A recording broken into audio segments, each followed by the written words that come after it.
तभी उसके फोन पर एक नोटिफिकेशन आता है, अंत अस्ति प्रारंभ।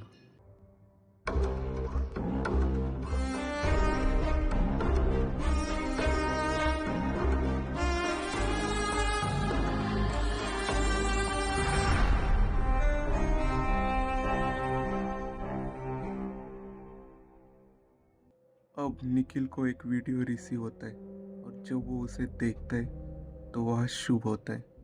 जब दुर्योधन ने पहली बार अपने अधिकारों को छीनते हुए देखा, उसके भीतर कुछ टूट गए। राजमहलों की दीवारों के पीछे जहाँ धर्मराज युधिष्ठिर को सत्य और न्याय का प्रतीक बताया जा रहा था, वही दुर्योधन को सिर्फ उपेक्षा और अपमान मिला। उसने सोचा, क्या मैं राजा धृतराष्ट्र का पुत्र नहीं? क्या यही मेरा राज्य नहीं? हर कदम पर उसके अधिकारों को वंचित किया गया, कभी जुए के आड़ में, कभी अधर्म के आड़ में। जब उसके भाइयों ने उसका राज्य हथियाया, क्या वो चुप बैठ सकता था? क्योंकि इसलिए कि वो पांडव थे, उनका हर कदम धर्म बन जाता था और दुर्योधन का हर कदम अधर्म। उसने अपने हक की लड़ाई लड़ी। दुर्योधन के पास कोई विकल्प नहीं बचा था। क्या अपने अधिकारों के लिए लड़ना गलत है? क्या जो हमें मिलना चाहिए उसे पाने की कोशिश करना अधर्म हो सकता है? जब लोग उसे क्रूर कहते थे तो क्या वे भूल जाते थे कि उसका हर कदम अपनी रक्षा में था और अपने सम्मान में था? तुम्हें भी मुझे मारकर क्या मिला? दुख, दर्द, पीड़ा। मैंने कहा था तुम मुझे मारकर कभी सुखी नहीं रह सकती। और ये कहकर शुभ उसे कोऑर्डिनेट्स दे देता है और फिर निखिल उस कोऑर्डिनेट पर चला जाता है और वहां जाकर निखिल देखता है वहां पर एक लोकल गैंगस्टर का फोटो है और वही शुभ का नेक्स्ट टारगेट है। और उस फोटो के नीचे गैंगस्टर के सब क्राइम्स लिखे हुए होते हैं और निखिल वहाँ स्पेसिफिकली एक देखता है कि उस गैंगस्टर ने एक बच्चे का किया होता है। और ये सुनकर निखिल को बहुत गुस्सा आ जाता है और वो प्लानिंग में लग जाता है उस गैंगस्टर को मारने के लिए। तो उस गैंगस्टर का नाम सुभाष होता है। तो निखिल देखता है कि सुभाष हर 2-3 दिन में एक वाइन शॉप में जाकर दारू पीता है और वापस आ जाता है। एंड फॉर सम रीज़न वो गैंगस्टर अकेले ही निकल जाता था और वापस आ जाता था। निखिल को ये फैक्ट ऑड लगा, लेकिन उसने इसे जाने दिया। और फिर निखिल कुछ सीरियल किलर्स को हायर करता है ऑन डार्क वेब और उन्हें पूरा प्लान नरेट करता है कि हमें वेडनेसडे को एग्जैक्टली 10:33 को उसे मारना पड़ेगा। वो वहाँ अकेले ही होता है, यही बेस्ट ऑप्शन है हमारे लिए। और अगर हम ये चांस मिस कर देते तो हमें और 3 दिन रुकना पड़ेगा।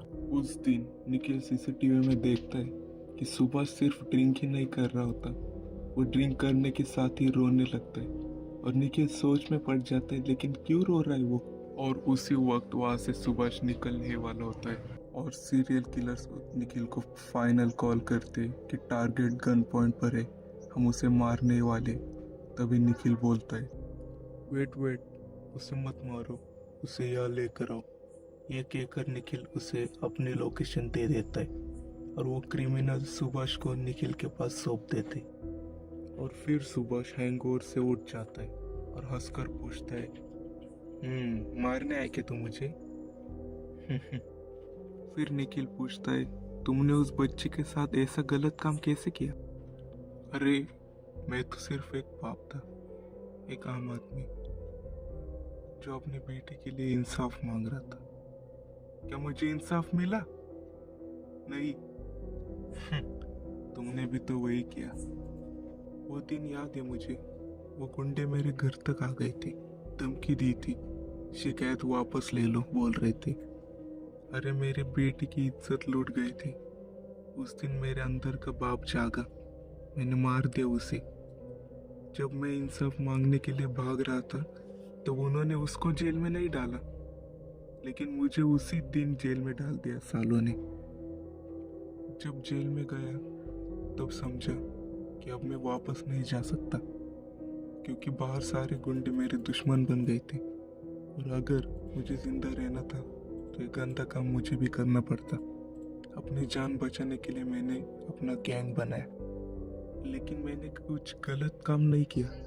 मैं बन गया इंसाफ देने वाला जो सिस्टम नहीं दे सका, और पब्लिक मुझे हीरो बना दिया। लेकिन लेकिन क्योंकि मैं पुलिस के कंट्रोल के बाहर जा रहा था, तभी तभी तो उस दिन अफवाह बनाए और मुझे पे इल्ज़ाम लगा दिया रेप का। मैं जो अपनी बेटी के लिए लड़ा था, मुझे पर वही इल्ज़ाम, फॉल्स एफआईआर कर दिया मुझ पे।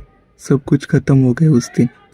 मेरी बीबी जो हमेशा मेरे साथ थी, बिना कुछ पूछे छोड़ के चली गई मुझे।